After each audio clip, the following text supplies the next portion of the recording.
Hello there, many thanks for staying tuned to Superscreen Television. This is Superscreen News at 6, broadcasting to you live from Lagos, Nigeria. I am Blessed Omonose. Has confirmed the death of its officer and a motorcyclist at Mina Medium Security Prison. The command spokesman, DSP Rabiu Shaibu, who disclosed these to journalists in a statement, said there was a jailbreak at Mina Medium Security Prison located at Tonga area of Mina Metropolis. Shaibu said the unfortunate incident was perpetrated by armed criminals who attacked the prison and gained access after an exchange of gunfire with armed prison men. He also said efforts of security agency in the state led to the arrest of 7 prisoners. Meanwhile, the Minister of Interior, Abdurrahman Dambazwa, has invited the medium security prisons in Mina, the Niger state capital. Dambazwa visited the prison after gunmen attacked the facility in Tonga area of Mina, killing a prison warder and a commercial motorcyclist in a jailbreak.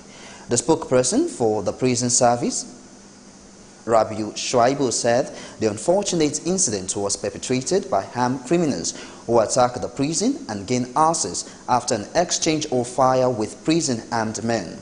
The number of prisoners who escaped is still being compiled, but some of the fleeing prisoners have been rearrested.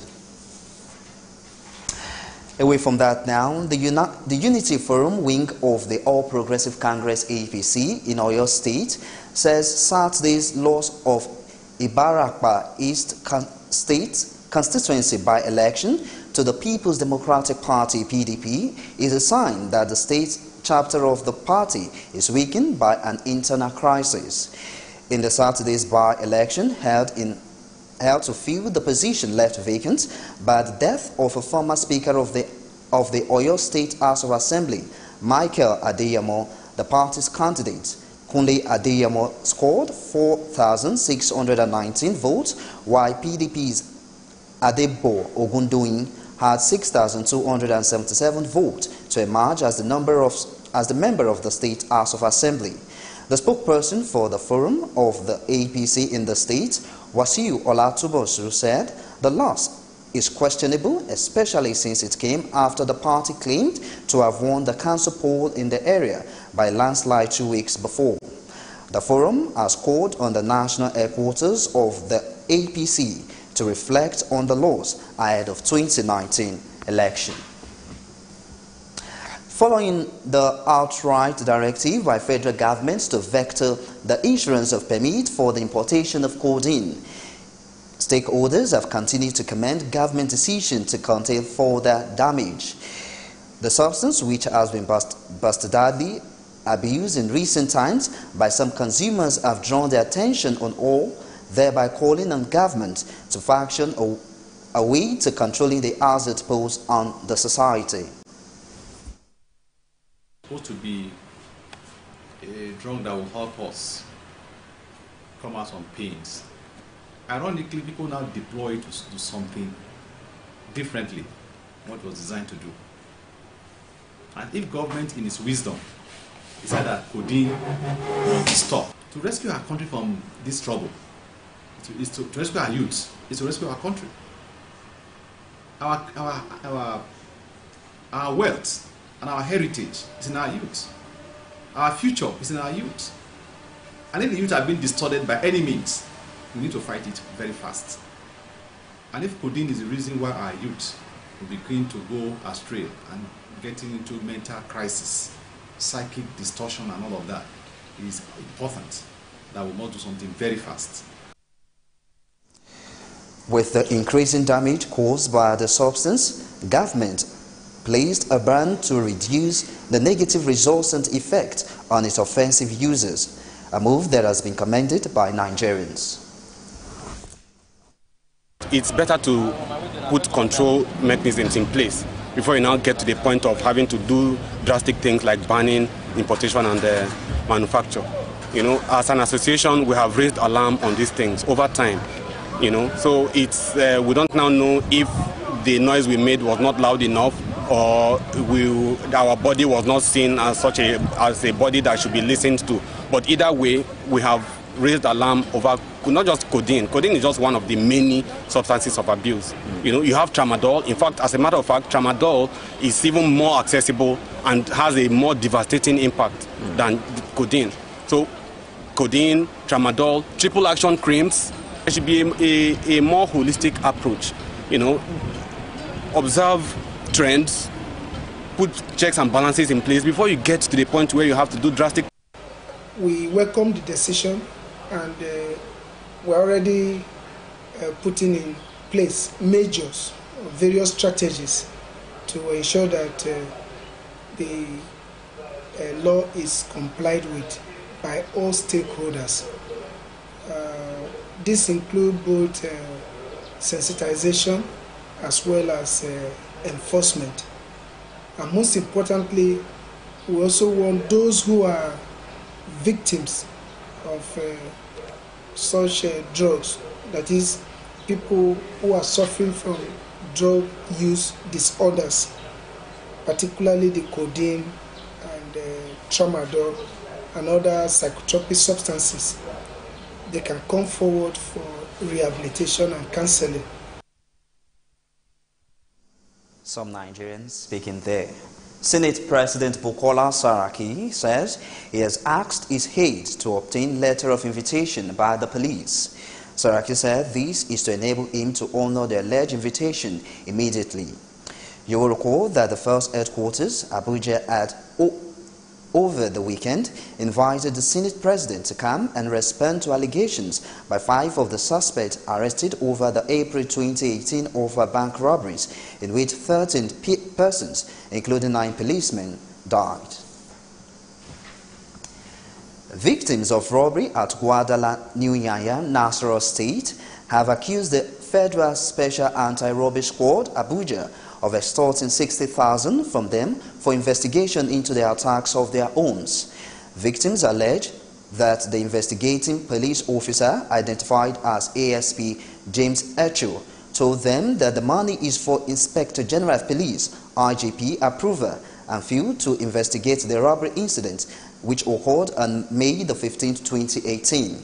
The victims also said Echo was initially given 5,000 naira for filling the petrol tank, van, and additional 15,000 naira for his subordinate, adding that he subsequently collected additional 40,000 naira for the approval of IGP to investigate the robbery attacks. A group of young men suspected to be herdsmen have abducted a farmer identified as Edith Lawrence and inflicted injury on several persons, including another farmer, Blessing Chimele. Report says the incident happened in Ihu Oba community in Awo Hada, his local government area of Rivers State. According to reports, the herdsmen attacked some inhabitants of the community with daggers, bow, and arrows before they kidnapped the woman. This is Superscreen News at 6. We'll take a short break at this point, and when we return, we'll bring you business news. Stay with us. Before they come, they're supposed to, give us some information, notice, at least maybe a week or so. There was nothing like that. Hunger is everywhere in Nigeria. People are dying every day, but Nigerian government are keeping quiet. Housemen are killing people. Why? It's not what we expected because of these old men that are leading us, and you people know, you are aware that these people are not the right people to lead us. These kind of people that are leading us here are people of black mind. They just care about themselves and their family. You are affecting my village. Let me use if I call it useless, I'm not a mistake. The other place where they build a shop, call it plaza. Say each shop there 4 million naira, which I don't have the money, so I have to leave. If you plan to get a tribal mark, it takes a lot of pain, but after some time, you enjoy it. No, we experience hold up now during the construction time. Then after some time, we start enjoying it. The way they are doing the construction is too slow. It's too slow. The construction is too slow. They should stop the construction and make sure people go into their businesses and do their businesses.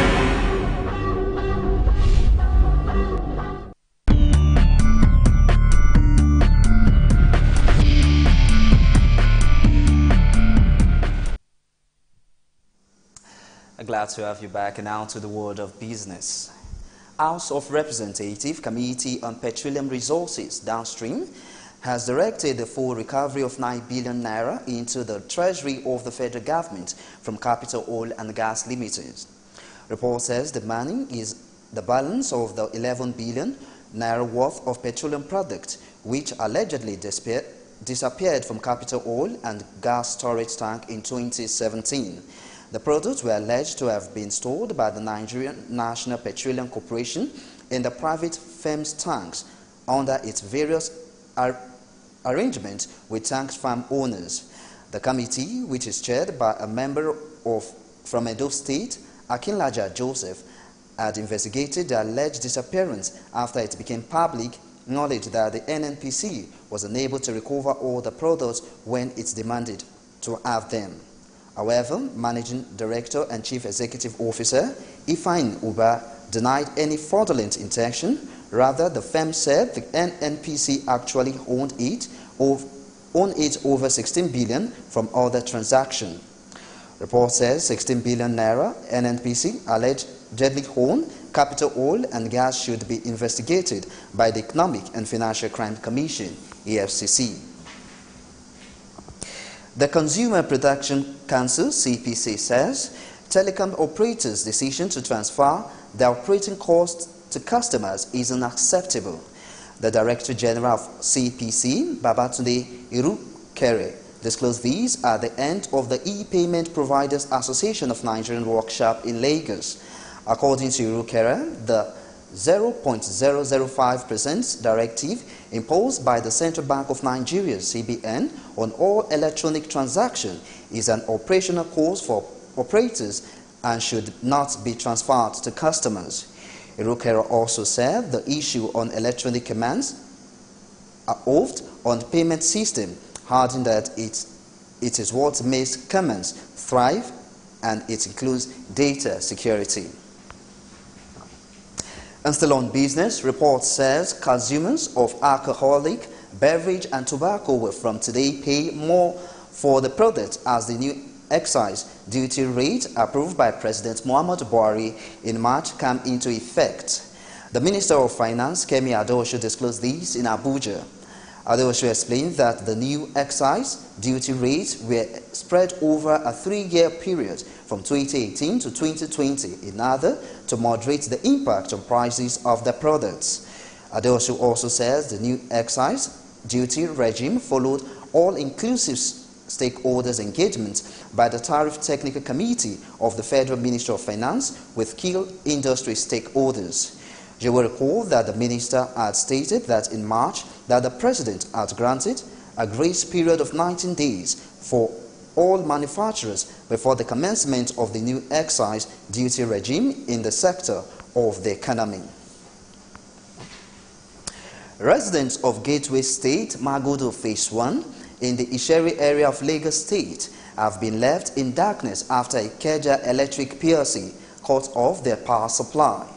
Report says the electricity distribution company cut off supply to the estate on the grounds that some residents were indebted to it.